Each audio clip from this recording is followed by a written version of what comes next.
আজি 14 জানুৱাৰী আজি ৰাতিপুৱাৰ কেইবাটাও গুৰুত্বপূৰ্ণ খবৰ আহি পৰিছে আৰু এনে ধৰণৰ খবৰসমূহ নিতৌ চাবলৈ চেনেলটো ছাবস্ক্ৰাইব কৰি দিব লৈছে। ৰাতিপুৱাৰ প্ৰথমটো গুৰুত্বপূৰ্ণ খবৰ, ৰেজাউল কৰিম চৰকাৰ হৈছে মুখ্যমন্ত্ৰী হিমন্ত বিশ্ব শৰ্মাৰ এজেণ্ট। ৰেজাউল কৰিম চৰকাৰক লৈ এইবাৰ মন্তব্য কৰিছে দেৱব্ৰত শইকীয়াই। ৰেজাউল কৰিমৰ কি অৱদান আছে বুলি প্ৰশ্ন কৰিছে দেৱব্ৰত শইকীয়াই। ৰেজাউল কৰিম চৰকাৰ কেতিয়াও কংগ্ৰেছৰ হিৰো হ'ব নোৱাৰে। ৰেজাউল কৰিম চৰকাৰক হিৰো বনাব বিচাৰিছে বিজেপিয়ে। ৰেজাউল কৰিম মুখ্যমন্ত্ৰী হিমন্ত বিশ্ব শৰ্মাৰহে ঘনিষ্ঠ। ৰেজাউল কৰিমক মুখ্যমন্ত্ৰীয়ে কংগ্ৰেছলৈ পঠোৱাৰ সন্দেহ। ৰেজাউল কৰিমক ইমান গুৰুত্ব দিবলগীয়া নাই, এই বিষয়ে মোক নুসুধিব, এইদৰে মন্তব্য কৰিছে দেৱব্ৰত শইকীয়াই।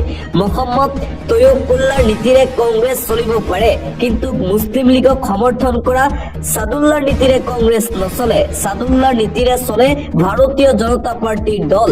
ৰেজাউল কৰিমক লৈ বিস্ফোৰক মন্তব্য বিৰোধী দলপতি দেৱব্ৰত শইকীয়াৰ। দিবলৈছো আন এটা গুৰুত্বপূৰ্ণ খবৰ, শিৱসাগৰত থকা ধুবুৰী, নগাঁও, হোজাই, নামনি অসমৰ মিয়াক খেদিবলৈ নিদিও। এবাৰ ইউনুছ তামুলীয়ে এই হুংকাৰ প্ৰদান কৰিছে। চিট্টু বৰুৱাক মুকলি প্ৰত্যাহ্বান ইউনুছ তামুলীৰ। অবৈধ বাংলাদেশী যদি আছে খেদি দিয়ক শিৱসাগৰৰ পৰা, কিন্তু মিয়া খেদাৰ নামত অত্যাচাৰ সহ্য কৰা নহ'ব। ভাৰতীয় মূলৰ ব্যক্তিক খেদিলে সহ্য কৰা নহ'ব বুলি হুংকাৰ প্ৰদান কৰা হৈছে।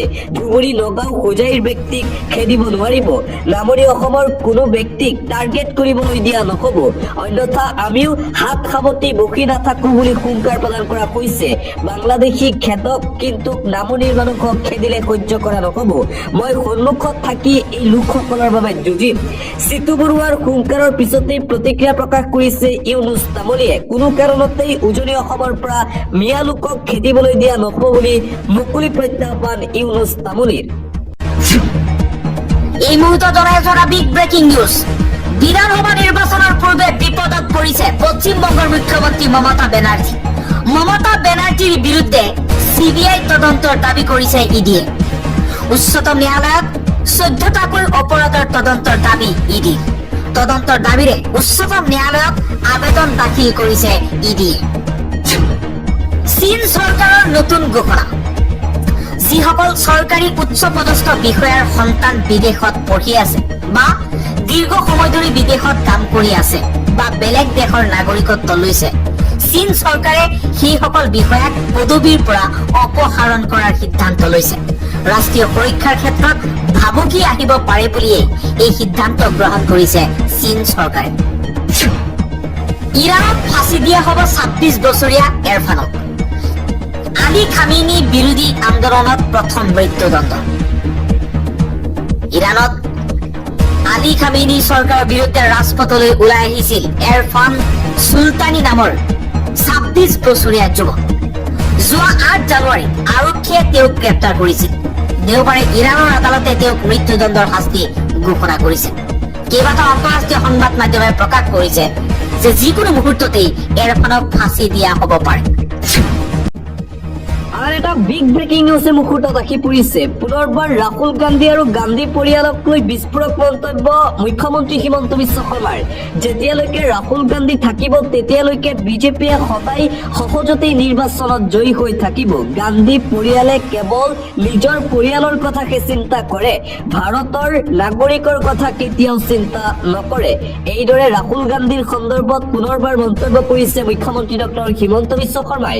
পৰৱৰ্তী খবৰ, গৌৰৱ গগৈয়ে যেতিয়া আমেৰিকান কাৰ্টুন চাই আছিল তেতিয়া হিমন্ত বিশ্ব শৰ্মা নামৰ ব্যক্তিজনে ককা দেউতা, নাতি আৰু হাতীত অভিনয় কৰি আছিল। এইদৰে গৌৰৱ গগৈক উদ্দেশ্যি কটাক্ষ মন্ত্ৰী পবিত্ৰ মাৰ্ঘেৰিটাৰ।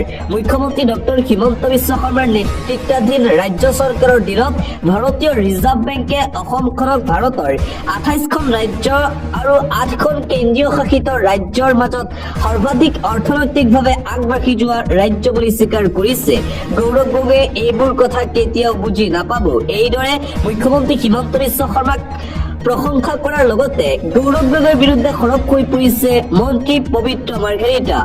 পৰৱৰ্তী খবৰ, 48 ঘণ্টাৰ ভিতৰত ৰেজাউল কৰিমক গ্ৰেপ্তাৰ নকৰিলে ভয়ংকৰ পৰিস্থিতিৰ সৃষ্টি হ'ব। ৰেজাউল কৰিম চৰকাৰক গ্ৰেপ্তাৰ নকৰিলে পৰিণাম ভুগিব বিজেপি চৰকাৰে।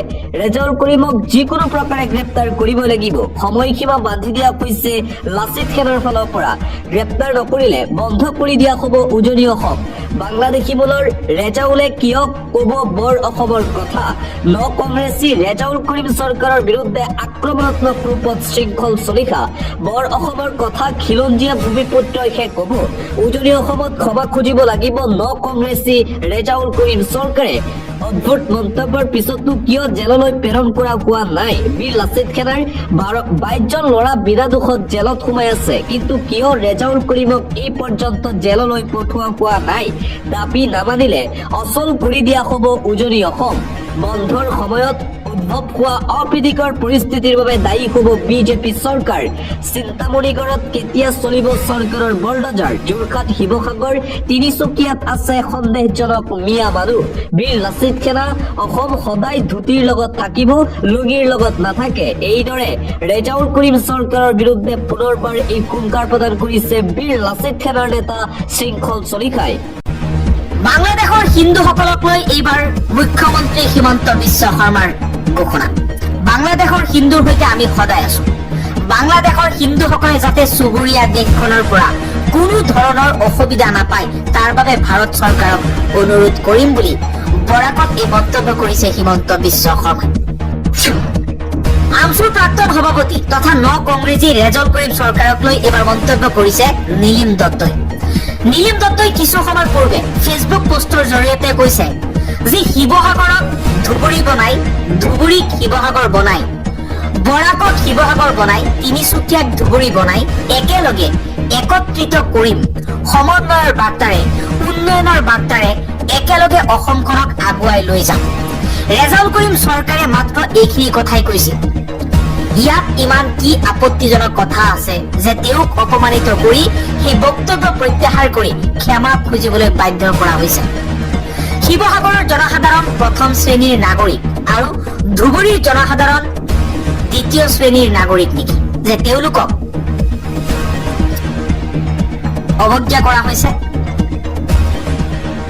নে গৌৰৱ গগৈ আৰু দেৱব্ৰত শইকীয়াই ভাবে যে যিহেতু ধুবুৰীৰ বাসিন্দাসকলৰ সংখ্যা গৰিষ্ঠই মুছলমান, গতিকে তেওঁলোক সম নাগৰিক হিচাপে গণ্য কৰিব পৰাকৈ বিশুদ্ধ নহয়? নে মনোভাৱ বৰ্ণবাদী?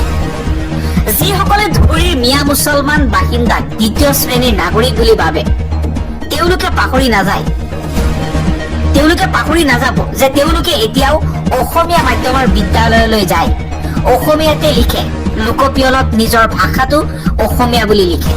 অসমত অসমীয়া সংখ্যা গৰিষ্ঠ কৰি ৰাখিছে।